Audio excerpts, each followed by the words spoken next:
She was born into one of England's wealthiest families, yet in front of the housekeeper's son, she slowly took off her clothes, one piece at a time. Then she dove into the freezing fountain, reached down, and picked up the broken pieces of the vase. As she rose back to the surface, crystal clear drops of water slid down the graceful curves of her body. The boy froze. He couldn't look away. Realizing he had been staring, Robbie quickly looked aside in embarrassment. Only a few steps separated them, but the air between them suddenly felt unbearably heavy. Beneath the calm surface, something invisible was already beginning to stir.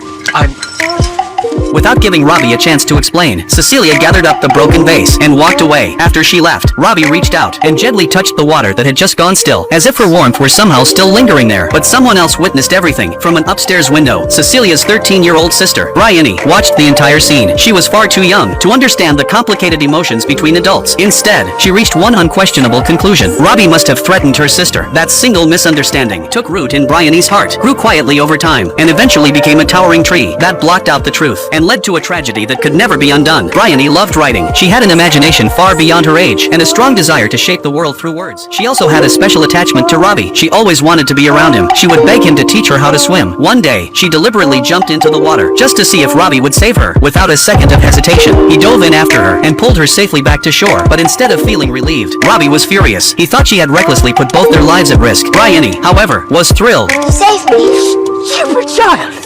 You could have killed us both! Is that your idea of a joke? From that day on, the humiliation of having her childish fantasy shattered planted a dark seed deep inside her heart. Meanwhile, her older sister Cecilia had just graduated from Cambridge. Unsure of what she wanted to do with her future, she remained at the family estate, trying to pass the time. Unlike Bryony, her world was filled with adult concerns. Why don't you talk to Robbie anymore? I do. I just move in different circles, that's all. Robbie was the housekeeper's son. Cecilia's father had paid for his education. Although they had grown up together, the enormous class divide between them only became more obvious as they entered adulthood. Cecilia especially hated the way Robbie always acted so unnecessarily humble around her. The distance between them left her feelings tangled with conflict. I said I'd pay your father back. The moment the words left his mouth, Robbie realized he had said the wrong thing. He stepped forward, trying to help and ease the tension, but during the awkward struggle, a piece of the broken vase slipped into the fountain, and that led to the scene at the beginning of the story. Back in his room, Robbie couldn't stop replaying everything that had happened that morning. The more he thought about it, the more confused he became. Finally, he decided to write Cecilia a letter of apology. But as he wrote, the image of her emerging from the fountain kept flashing through his mind. The desire he had buried for so long slowly poured onto the page. The moment he finished, he knew he had gone too far, so he hurriedly wrote a second letter, this time offering nothing more than a sincere apology. As dinner approached, Robbie got dressed for the evening. On his way, he happened to run into Bryony. Afraid he might not get another chance to speak with Cecilia during the crowded dinner, he asked Bryony to deliver the letter to her sister. She took the envelope and immediately ran off. Bryony ran off with the letter. A few seconds later, Robbie suddenly realized something was terribly wrong. He had given her the wrong envelope. The letter she was carrying wasn't the apology. It was the first draft, the one filled with all the thoughts he was never supposed to put into words.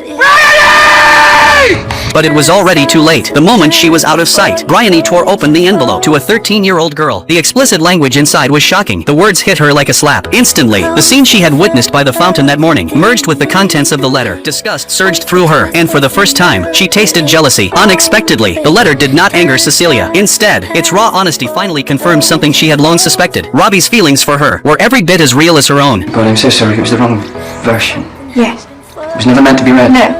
They slipped away to the estate's library. At last, the emotions they had buried for years found a way out, and just as they finally chose each other, the library door suddenly swung open. Bryony stood in the doorway. What she saw became the final straw. The jealousy and resentment she had been carrying reached their breaking point. Dinner was underway when the family suddenly realized the twin cousins were missing. All they found was a note saying they were going home. Everyone immediately spread out to search for them. Night fell over the estate. Flashlight beams cut through the darkness as people searched the grounds. Alone, Bryony headed toward the lake. As she passed beneath a small bridge, she heard someone crying. She pointed her flashlight toward the sound. There on the ground lay her cousin Lola. Her clothes were disheveled. Her face was streaked with tears, and she kept whispering apologies through her sobs. It was Robbie, wasn't it? Robbie? Faced with fear and shame, Lola chose silence. Because I couldn't say for sure. Well, I can.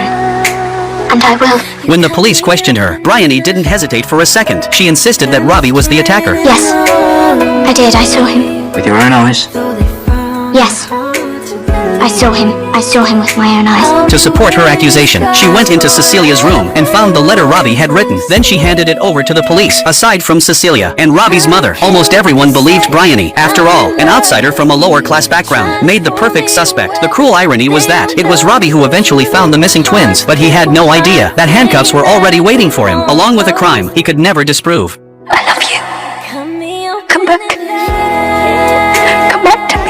From her bedroom window upstairs, Bryony watched everything unfold below. The police led Robbie away. The drama she had set in motion had finally reached its end. But what she didn't know was that this was only the beginning. She had destroyed Robbie's future with her own hands, and she had shattered her sister Cecilia's happiness as well. 5 years passed. The shadow of World War II spread across Europe. While in prison, Robbie saw one possible path to freedom. He enlisted in the army, hoping military service might someday clear his name. Cecilia, meanwhile, had long since broken ties with her family. She moved to London, became a nurse, and built a life on her own. The day before Robbie was sent to the front, they met again at a small cafe in London. Cecilia looked at him in his military uniform. Her eyes were filled with love and heartbreak. If all we have rests on a few moments in a library 3.5 years ago, then I'm not sure. I don't know if... As they said goodbye, Cecilia handed him a postcard. On it was a peaceful cottage by the sea. They promised each other that when the war was over, they would live there together. Standing beside a bus stop, they shared one brief kiss. It would be their final goodbye. From that moment on, the postcard became Robbie's only source of hope. On the battlefield, the war carried Robbie to France, separated from his unit. He and 2 fellow soldiers were forced to make their way across the countryside on foot. They marched all day, then hid in abandoned farmhouses at night. Hunger, exhaustion, and a wound that had never been properly treated slowly wore his body down. Eventually, they reached an orchard. By then, the infection in Robbie's leg had become much worse. Every step felt heavier than the last. The fever blurred his thoughts, and his mind drifted in and out of consciousness. At long last, they found the rest of the British forces. But what awaited them was a scene that looked like the end of the world. On the beaches of Dunkirk, more than 300,000 soldiers were trapped along the endless shoreline. The first ships sent to evacuate them had already been destroyed by enemy bombs. All they could do now was wait. Meanwhile, Robbie's wound became badly inflamed. Half asleep and burning with fever, he thought he saw his mother. In his dream, she gently took off his shoes and carefully washed his injured feet. I have to get back. I promised her to put things right.